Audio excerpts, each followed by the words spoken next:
Welcome back, everyone, to the Bears Probably Plays YouTube channel. Today is Wednesday, October 16th, and I'm back on a weekday breaking down some more college football. We've got a pair of smaller schools here, smaller conference teams. I believe that this, though, has a chance to be a really good game. These smaller conferences, they deserve our love. Sometimes they can bring us the best games of the week. We've got a chance here. Sam Houston going up against Western Kentucky. I'll have my best game pick, my two best player prep for the entire slate on that Wednesday. But before that, let's take a look at our plays for Tuesday. We have South Alabama minus 13.5 going up against Troy. Before the game, felt like a shepherd leading his sheep to the slaughterhouse because the line shifted 7 points before the kickoff. It went from minus 13.5 to -8. I looked up everything, looked up the news, nothing had changed. So, I mean, somebody knew something that I didn't, but we're on the right side for right now. At the half, it's 19-3 in favor of South Alabama. Troy had a decent drive at the end of the half to get 3 points, but this Troy offense, they're not moving the ball. South Alabama's made a lot of mistakes as well on the offensive side, so I think they can put up a lot of points in the second half. The player props, we have Jamal Pritchett over 73.5 receiving yards. He's had a lot of shots going up against Troy. Lopez is not getting the ball very well. He has 20-something yards. He's had a couple deep shots. He had an amazing catch from the sideline, just out jumping everybody. But Lopez has to do a better job getting the ball on time. And then Seth McGowens, that game just started. I saw that he did the start. He has 7 yards on the first drive. We have the over 55.5 against Louisiana Tech. So hopefully the player props do well. The game pick's looking pretty good right now. Let's take a look at the leaderboard updated from those Saturday games. 68-46 on the year. 22 games above 500. I will take that every day of the week. And now let's take a look at our Wednesday picks. Great matchup, in my opinion, here. Sam Houston going up against Western Kentucky, a conference battle in the Conference USA. Both these teams have started conference play undefeated with 2 wins each. Western Kentucky's coming off a big win against UTEP last week, winning that game 44-17. Sam Houston also coming off a big win of their own, going up against the same UTEP team, 41-21. I'm going to go with Sam Houston in this game. Minus 2.5 is the play. I think it's going to be a very close game, a very entertaining game, but I think Sam Houston's the better team, and I'm going to start with them. They have 1 loss on the season going up against a really good UCF team out of the Big 12, but other than that, they're undefeated. They've been very productive on the offensive side, scoring 31.8 points per game, doing the majority of their damage on the ground. They have 228.8 yards per game running. They have been okay throwing the ball as well, not notching 200-plus yards for the year per game yet, but their quarterback's a very good dual-threat guy. His name's Hunter Watson, and it felt like Sam Houston changed the entire game plan 3 games into the season, figuring out Hunter Watson can actually run the ball a little bit more and a little bit better than he can throw the ball. They actually went the exact opposite in the last game for Sam Houston, but it didn't really matter. They know that he can run the ball. They know that he can pass the ball. They did take care of business last week, winning by double-digit points, and he really didn't run the ball very well. But the point I'm trying to make is they know what he can do. He's a really good dual-threat quarterback. He has weapons on the outside. That's a big reason why Sam Houston has been putting up these big numbers, the quarterback play. They're scoring nearly 35 points per game. And the defense has also been pretty good this season as well for them. They're allowing 23.8 points per game. They gave up 21 last week. I do think they're going to struggle just a little bit here going up against Western Kentucky. But I do think Sam Houston is just going to do the exact same thing to the Western Kentucky defense. So both these defenses are going to struggle just a little bit. They've played well this season, that Western Kentucky defense.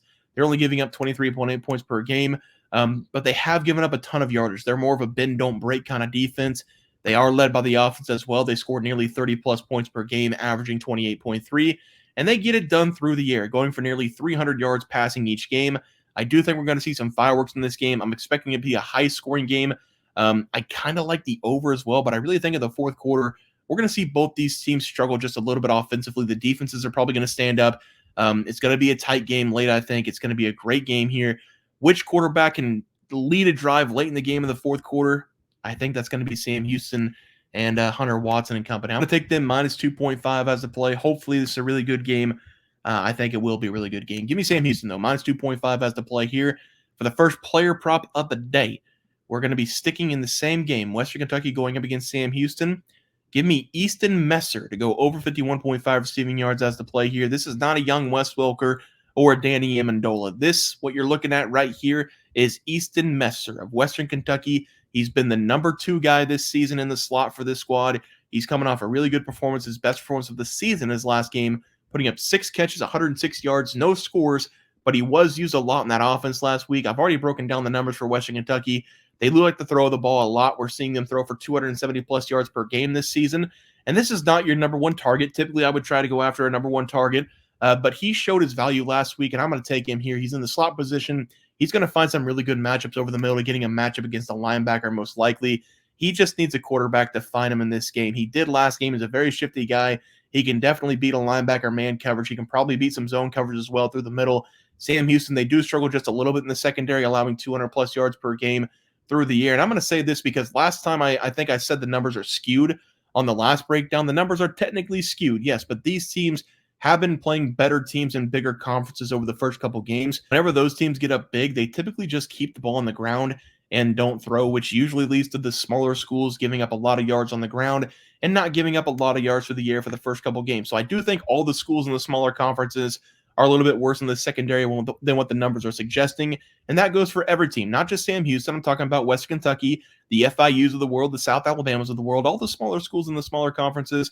I do think the numbers are skewed for them because they've been playing better opponents and they typically run in the second half. But I do think Western Kentucky will be able to throw the ball down the field in this game. I'm going to take the over 51.5 receiving yards as the play here. And for the next play, we're going to be looking at another wide receiver. It's going to be the number one guy so far for this UTEP offense. It's going to be Kenny Odom, the big play hitter for this team, over his total receiving yards. This play, or this prop, I guess I should say, it's not currently out, but I am willing to play this up to 100 plus receiving yards. I don't think it's going to be that high, but I would play it up to there. This guy's coming off of a tough game, only having one catch for 76 yards, but I really think he's going to go off in this game against FIU. I just talked about it. I think the numbers for FIU are a little bit skewed. I think they're a better rushing defense than they are passing defense. They've just been playing a couple teams that have been keeping the ball on the ground a little bit more than they usually do. So they're still giving up 174.8 yards per game through the air, but I think that number is actually a little bit higher, just like it is for Sam Houston, just like it is for the smaller conferences at the beginning of the season. And I do want to make sure that this is heard because this UTEP team, they're bad. They have 6 losses on the year. They have not been close to a win besides their first game of the year, losing in overtime by 3 points. But they do have the ability to push the ball down the field, mainly because of Kenny Odom. He's a smaller guy. He's 5'8", 163 pounds. He's got a lot of speed. I feel like they just don't give him the ball enough. In this game against West Kentucky last week, he had one catch, 76 yards. He is the big play guy. And I'll tell you, so far this season, he's had at least one play of 44 plus yards in every single game this season. He has finished with 64 plus receiving yards in all 5 games, and he only has 19 catches on the year. They need to find a way to get him the ball more because once he touches it, he usually takes it to the house. This is how crazy his numbers are. He has 19 catches. The highest reception guy on this UTEP team has 34 catches, so 15 more catches, and somehow Kenny has 100 more receiving yards than Thomas, who has 34 catches. Find a way to get your best player the ball. That's what they got to do in this game. He's averaging 22.9 yards per catch. He has 4 touchdowns on the year. I'm going to take his over total receiving yards whenever it comes out as the play there. Let's go take a look at the recap graphic. We're taking Sam Houston, minus 2.5. Hopefully it's a really good game, competitive game on Wednesday night. Would love to see a game like that. We're going to take Easton Messer over 51.5 receiving yards against Sam Houston. And then Kenny Odom over his total receiving yards whenever it comes out against Florida International. Guys, that's going to do it for the NCAA football plays and props for Wednesday, October 16th slate of games. If you guys enjoyed the content, please sure to drop a like this video and subscribe to the channel below. See you guys next video, and thanks for watching.